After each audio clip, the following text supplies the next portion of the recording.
Ya, selamat datang teman-teman di channel Detektif Instagram. Kali ini saya akan men-share tips membuat akun Instagram untuk jualan. Banyak teman-teman yang mengeluh akun Instagramnya belum pernah closing, sepi penjualan, bahkan ada yang belum pernah pecah telur. Hal itu bisa jadi karena ada kaidah-kaidah Instagram marketing yang belum teman-teman gunakan.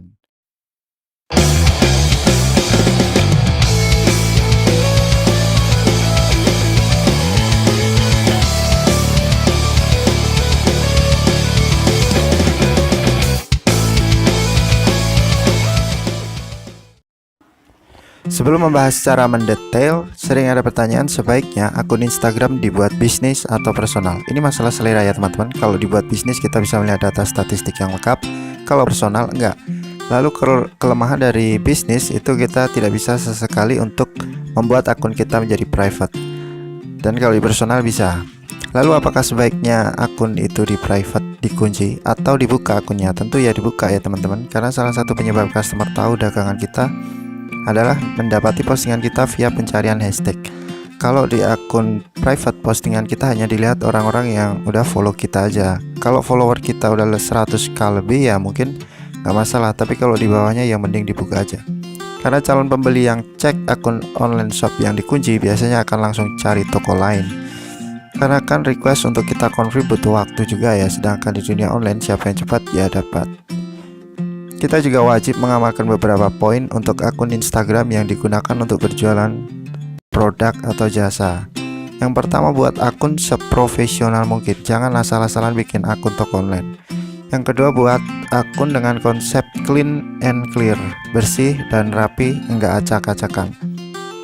Buat akun seolah-olah toko online adalah master di bidangnya, karena pembeli akan memilih atau membeli produk atau jasa di ahlinya. Sebagai tambahan bahwa di dalam dunia online Anda boleh seolah-olah, tapi jangan sampai berbohong. Oke, langsung ke tahap pertama. Langkah pertama adalah mencari nama atau username yang SEO-able. SEO-able di sini maksudnya adalah nama atau username akun Instagram kita mudah ditemukan dan atau berpotensi muncul di kolom pencarian ketika ada orang yang sedang mencari produk atau jasa seperti yang kita sediakan. Caranya adalah membuat nama akun atau username dengan kalimat yang biasa diketik orang ketika sedang mencari produk atau jasa di kolom pencarian. Misalnya, jual sepatu murah, grosir jilbab, pusat gamis, baju cewek branded, boneka lucu, dan lain-lain sebagainya. Dan beberapa contoh kata imbuhan yang bisa ditambahkan ke kata kunci produk atau jasa kita. Misalkan tambahkan kata jual. Jadi misalnya sepatu produknya, maka ditambahkan jual sepatu. Atau tambah kata murah, atau tambahkan nama kota, kemudian tambahkan pusat, kemudian tambahkan reseller, cantik, lucu, dan sebagainya yang berkaitan dan yang biasanya diketik. Tapi kalau ternyata semua pilihan yang sudah kita pilih sudah dipakai orang lain, kita bisa tambahkan tanda titik atau underscore di antara di antara kata itu. Tapi menurut saya, saran saya lebih baik ditambahkan titik, karena kalau underscore nanti agak susah di pencariannya. Untuk lebih jelasnya bisa kita lihat gambar berikut ini. Kata atau kalimat di kolom nama akan menjadi username, dan kata atau kalimat di kolom nama pengguna akan menjadi nama di akun Instagram kita. Pilih salah satu yang akan menjadi nama untuk keperluan SEO dan pilih nama satunya untuk nama toko atau brand kita.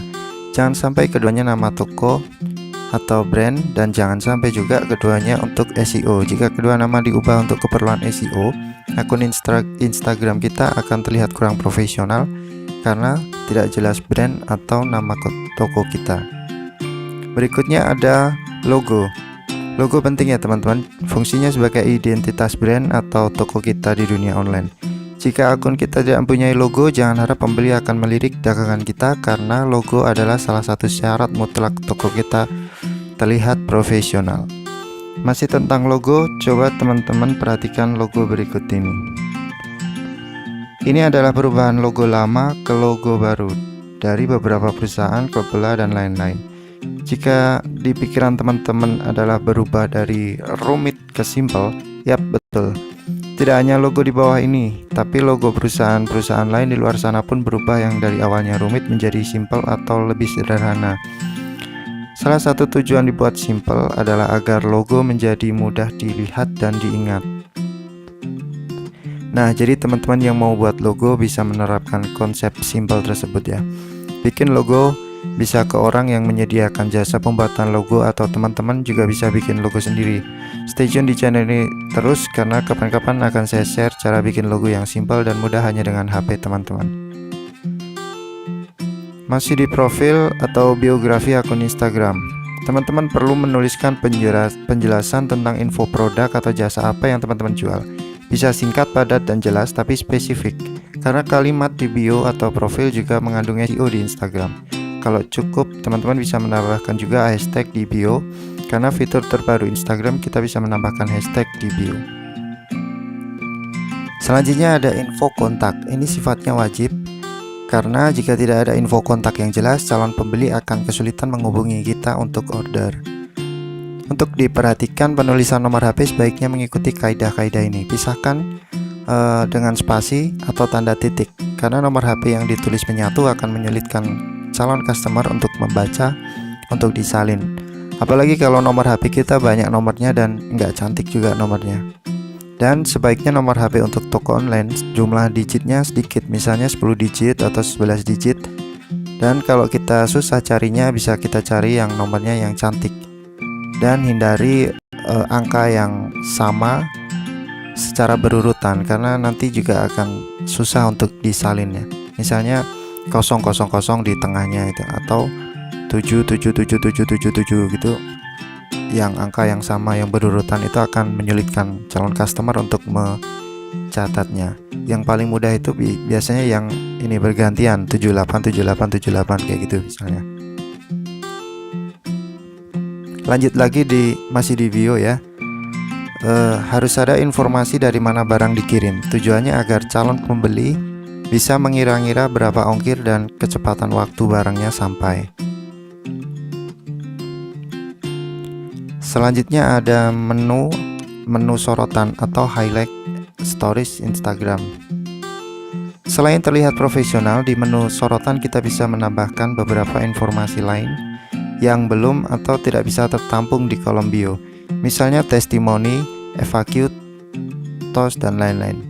Testimoni juga hal yang wajib di akun Instagram kita. Hingga saat ini testimoni sangat ampuh menarik pembeli, apalagi karakter pembeli Indonesia. Orang-orang Indonesia itu mau melakukan sesuatu jika udah ada yang membuktikan ya. Mau like postingan aja, kalau belum ada yang like suka ragu-ragu. Terus kalau kita belum punya testimoni gimana nih? Nah, simak video saya yang judulnya Mengejar Testimoni. Untuk cara buat menu sorotan adalah sebagai berikut. Pertama, kita buat story di Instagram, bisa ditulis atau di-upload gambar, kemudian klik tulisan sorot di bagian bawah, lalu klik tambahkan. Kemudian silakan teman-teman bikin nama menu dan tambahkan sampulnya yang keren sesuai kreativitas teman-teman. Masuk ke postingan, pertama teman-teman harus posting secara konsisten setiap hari dan usahakan di waktu-waktu yang sama. Misalnya hari ini posting jam 10 pagi, maka selanjutnya usahakan di antara jam itu, jam 9 pagi, 10 pagi, atau 11 siang. Karena posting yang secara konsisten akan meningkatkan engagement akun kita. Postinglah 3 foto dalam satu waktu. Seperti yang kita tahu bahwa ketentuan timeline Instagram sekarang sudah sama seperti Facebook, yaitu berdasarkan engagement. Jadi satu postingan kita hanya akan berpotensi dilihat sekitar 10% followers kita. Posting 3 foto sekaligus akan membuat produk kita dilihat lebih banyak followers. Lalu kenapa tidak 6, 9, atau 13? Karena kalau terlalu banyak nanti akan ditandai spam oleh Instagram. Dan dalam sehari berapa kali sebaiknya posting? Menurut saya 1-2 kali waktu saja. Misalnya siang 3 foto, kemudian malam atau sore 3 foto. Karena postingan kita itu akan diacak sepanjang kita belum posting lagi ke timeline followers kita. Selanjutnya adalah susun postingan yang menarik. Basic dari Instagram adalah sosial media gambar atau foto. Jadi gambar atau foto ada di urutan teratas untuk tuntutan kualitas, yang selanjutnya adalah tulisan atau captionnya. Jangan posting foto yang blur atau pecah-pecah, dan susun semenarik mungkin foto postingan-postingan kita. Unsur penting dalam penyusunan foto adalah mengutamakan sisi balance atau keseimbangan. Diagonal sejajarkan dengan diagonal. Jenis produk yang sama bisa sejajar dengan produk yang sejenis. Ukuran-ukuran juga dibuat seimbang. Jika ada foto-foto produk yang bagus atau teman-teman unggulkan, tempatkan dia di sebelah kanan atau tengah, karena rata-rata orang akan melihat dari sisi kanan atau tengah layar HP-nya lebih dulu. Seperti yang saya singgung di awal, buatlah akun Instagram yang clean and clear. Foto dengan kualitas bagus, pencahayaan pas, tidak kurang dan tidak lebih, dan kalau bisa gunakan real pic, gambar asli, karena gambar asli akan memikat calon customer lebih ya. Ini ada contoh tampilan foto postingan yang menurut saya bagus, yaitu rapi dan bersih. Meskipun saat ini kita bisa upload foto yang non-square, tapi lebih baik kita gunakan foto yang square. Rasionya 1:1. Seperti di contoh, sebelah kiri ini adalah non-square dan sebelah kanan menggunakan foto-foto square. Jauh lebih rapi dilihat dan foto produknya tampak keseluruhan meskipun pengunjung akun Instagram kita belum klik fotonya ya. Selanjutnya adalah penggunaan hashtag. Ini penting sekali karena hashtag membuat postingan kita ditemukan calon pembeli ketika mereka mengetik hashtag yang sama dengan yang kita tulis di postingan. Oke, lanjut, perhatikan teman-teman. Jika teman-teman baru membuat akun Instagramnya dan jumlah postingannya masih di bawah 150 postingan, sebaiknya gunakan hashtag yang sifatnya spesifik. Contohnya sepatu Adidas, charger Xiaomi, jilbab Askia, laptop Lenovo, dan lain sebagainya. Spesifik itu biasanya menyebutkan merek dan tipenya ya. Ini ya untuk ya daripada enggak biasanya gitu. Tapi kalau masih di bawah 150 itu diposting tanpa hashtag aja sekalian, nggak apa-apa ya. Lebih bagus juga begitu sih, nggak usah mengejar dari hashtag dulu. Dan jika sudah mencapai 150 postingan ke atas, teman-teman bisa memakai hashtag yang general, yang banyak dipakai orang. Misalnya jual jilbab, jual baju cewek, yang umum-umum yang banyak dipakai orang dan biasanya banyak diketik sama orang yang sedang mencari produknya. Alasannya adalah berdasar algoritma Instagram yang terbaru, Instagram akan menampilkan postingan-postingan dalam sebuah hashtag di pencarian populer atau urutan atas jika akun tersebut belum pernah atau jarang menggunakan hashtag itu. Misalnya akun saya belum pernah pakai hashtag jual jilbab, maka ketika saya posting dengan hashtag jual jilbab, postingan saya akan berpotensi berada di urutan atas pencarian. Nah, bayangkan teman-teman jika postingan keseluruhan kita masih sedikit tapi postingan kita sudah ada di urutan atas pencarian hashtag. Orang akan mengunjungi akun Instagram kita, lalu pas melihat seluruh postingan kita masih sedikit, orang akan malas lanjut order atau follow karena kita terlihat masih belum terpercaya. Lalu kalau produk atau jasa kita cuma satu bagaimana? Misalnya spesialis pompa sumur, jual kasur mobil, dan lain sebagainya ya. Bisa kita buat profil akun Instagram kita dengan seluruh postingannya, seluruh profil Instagramnya adalah landing page penawaran. Yang masih bingung bisa tinggalkan komentar di bawah. Kalau memang banyak yang bingung landing page, akan saya buatkan videonya di next video. Bisa juga postingan kita isi konten-konten yang informatif seputar produk atau jasa kita, atau konten-konten yang masih berhubungan. Bisa juga tambahkan postingan-postingan yang mengajak interaksi, misalnya pertanyaan, pendapat, dan lain sebagainya. Lalu kapan waktu yang tepat untuk posting Instagram? Gunakan acuannya dari Go Time Instagram, yaitu waktu-waktu Instagram yang banyak dikunjungi netizen atau penggunanya. Biasanya adalah bangun tidur, istirahat siang, sore hari, dan menjelang tidur. Sebaiknya posting 2 atau 3 jam sebelum waktu-waktu itu. Kenapa tidak pas waktu itu? Misalnya posting jam istirahat, yaitu pas jam 12 siang. Jadi karena kebijakan engagement Instagram tadi, maka jika kita posting di jam 12, postingan kita tidak akan banyak dilihat. oleh followers kita di jam itu. Maksimal 10%.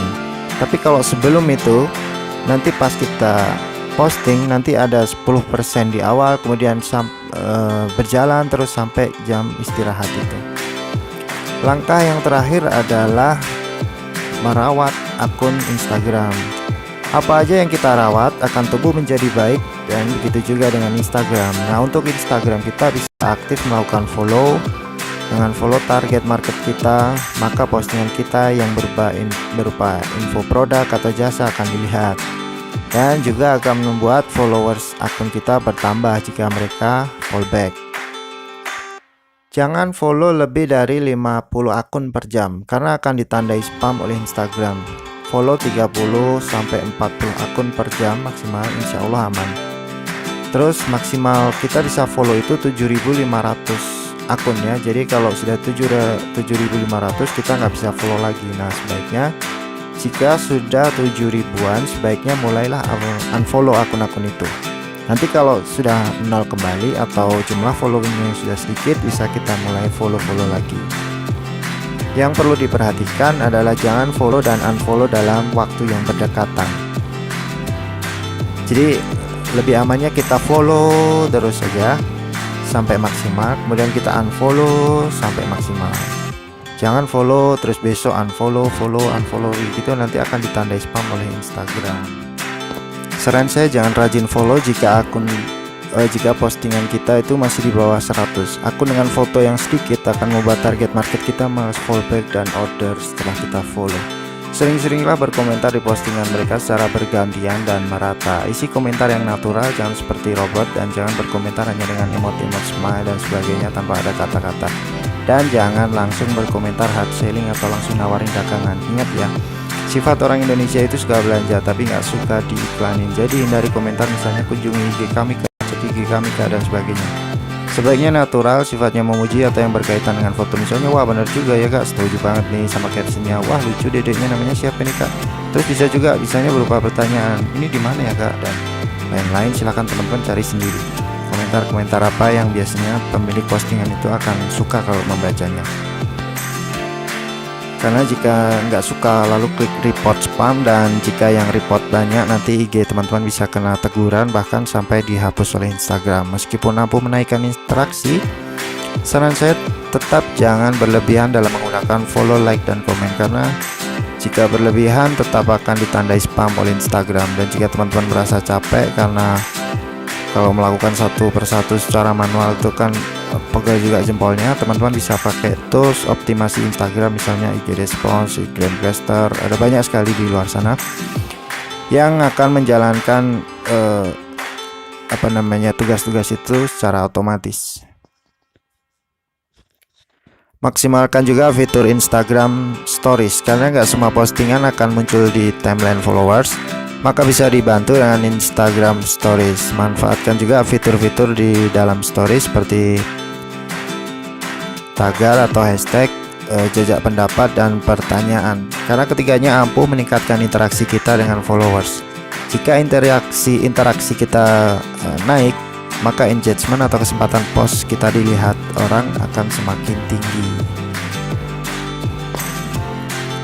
Oke, sekian teman-teman tutorial membuat akun Instagram yang baik untuk berjualan atau bisnis online kali ini. Jika ada yang perlu saya tambahkan, akan saya tambahkan di video berikutnya. Yang masih bingung atau mungkin ada yang mau ditanyakan, jangan sungkan untuk meninggalkan komentar, nanti akan saya jawab. Jangan lupa klik subscribe, like, komen, dan bagikan ke teman-teman kalian di Facebook, Twitter, dan lain-lain jika merasa video ini bermanfaat. Terima kasih.